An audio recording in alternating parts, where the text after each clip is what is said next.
Something new है। अब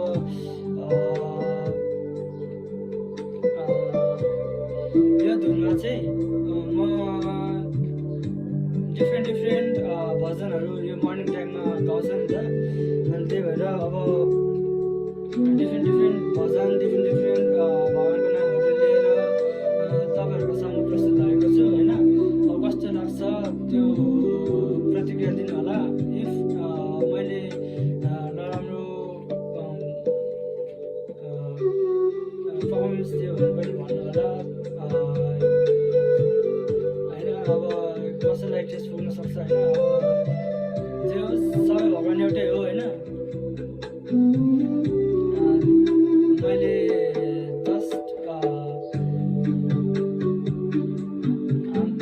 different भगवान्को नामहरू चाहिँ वाचन गर्ने र आफ्नो भोकल पनि सुधार्ने, अनि त्यसपछि राम्रो देवताहरूको नाम लिएर अनि तपाईँहरूको सामु प्रस्तुत भएको छु है। मलाई अलि बोल्न चाहिँ आएन। कस्तो लाग्छ प्रतिक्रिया दिनु होला है त।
कतिवटा भगवानको नामहरू मैले वाचन गरेँ त्यो पनि भन्नु होला होइन।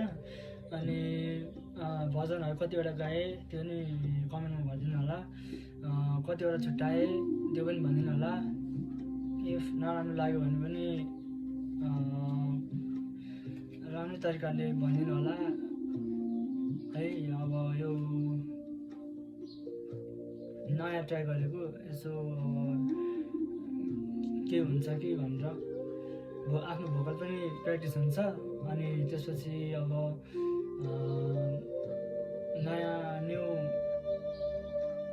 भजनहरू जस्तै अब रिमिक्स टाइपको त्यो जस्तो नै हुन्छ। सो मैले यो चाहिँ हजुरहरूको सामु प्रस्तुत गरेको छु। कस्तो लाग्छ कमेन्ट गरिदिनु होला। Thank you so much. म चाहिँ अब यसरी नै डिफ्रेन्ट सङ अनि डिफ्रेन्ट क्रिएसनहरू लिएर आउने छु। त्यसको लागि चाहिँ मेरो युट्युब च्यानल छ रुपेश महानन्दर भन्ने, त्यसमा सब्सक्राइब गरिदिनु होला, लाइक कमेन्ट सेयर गरिदिनु होला है। अनि कस्तो लाग्छ प्रतिक्रियाहरू पनि दिनु होला। तपाईँहरूको साथ सपोर्टले केही हुनसक्छ होइन। सो सपोर्ट गरिदिनु होला है त। चाहिँ यो म्युजिकको धुनमा चाहिँ भजन गाउँदैछु है, भजन टाइपको। अब कस्तो लाग्छ हजुरलाई, कस्तो लाग्छ त्यो भनिदिनु होला है त। अनि यो भिडियो चाहिँ कसले बनाएको भने इनर पिस रक। यो भिडियो चाहिँ कसले बनाएको भने इनर पिस रक भाइ